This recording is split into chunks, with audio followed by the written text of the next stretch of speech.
HOA Karen's son showed up grinning, announcing my lake cabin was reserved tonight.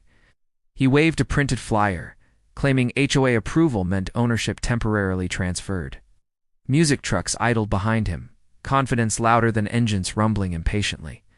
I asked calmly who authorized entry onto private deeded shoreline property. He scoffed, saying his mom ran the neighborhood and paperwork followed later. I smiled, because confidence collapses fastest when facts arrive uninvited. He threatened fines, noise complaints, and police calls if I resisted. I stepped aside, letting the lake breeze carry his words away. Then I introduced myself slowly, clearly, without raising my voice. The badge clipped to my belt caught sunlight perfectly. Silence landed heavy, puncturing the party fantasy immediately. He laughed nervously, assuming costumes explained inconvenient authority.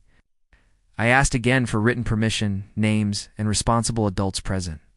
He checked his phone, scrolling for answers that weren't coming. Friends shifted uncomfortably, sensing plans unraveling rapidly.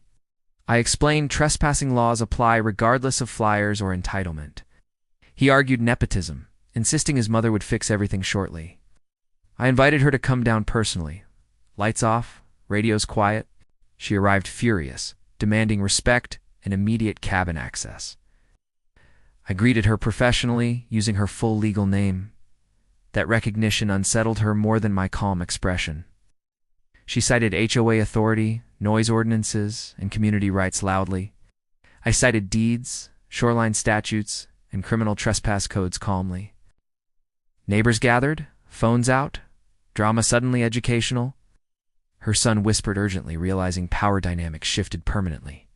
I explained misuse of HOA threats constitutes harassment under state law. She demanded I recuse myself, calling it conflict of interest. I explained jurisdiction clearly, then handed control to my deputy. Procedures followed, boring, correct, devastatingly thorough. Party trucks were asked to leave peacefully. Music died mid-song, embarrassment replacing bass vibrations. Guests scattered, mumbling apologies and excuses.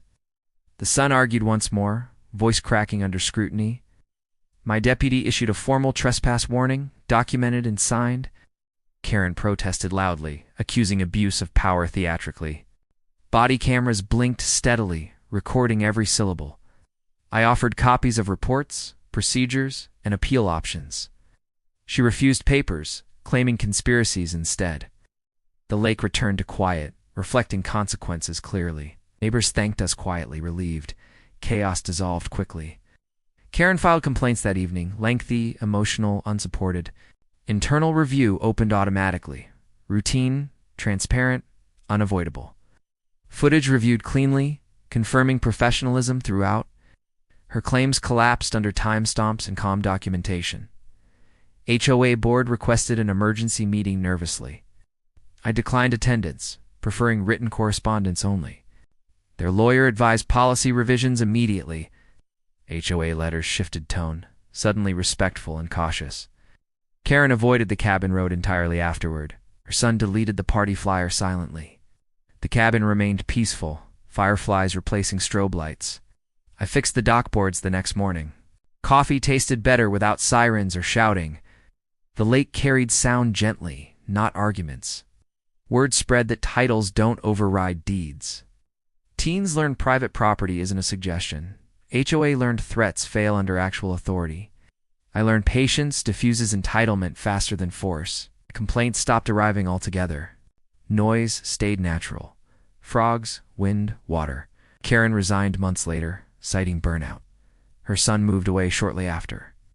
New board members asked questions before acting. Rules became clearer, enforcement boring and fair. The cabin hosted family gatherings only. Permits were requested properly when needed. Respect returned disguised as routine compliance. I never mentioned my title again. They remembered it for me. Authority works best when used least. Lakes reflect truth without commentary.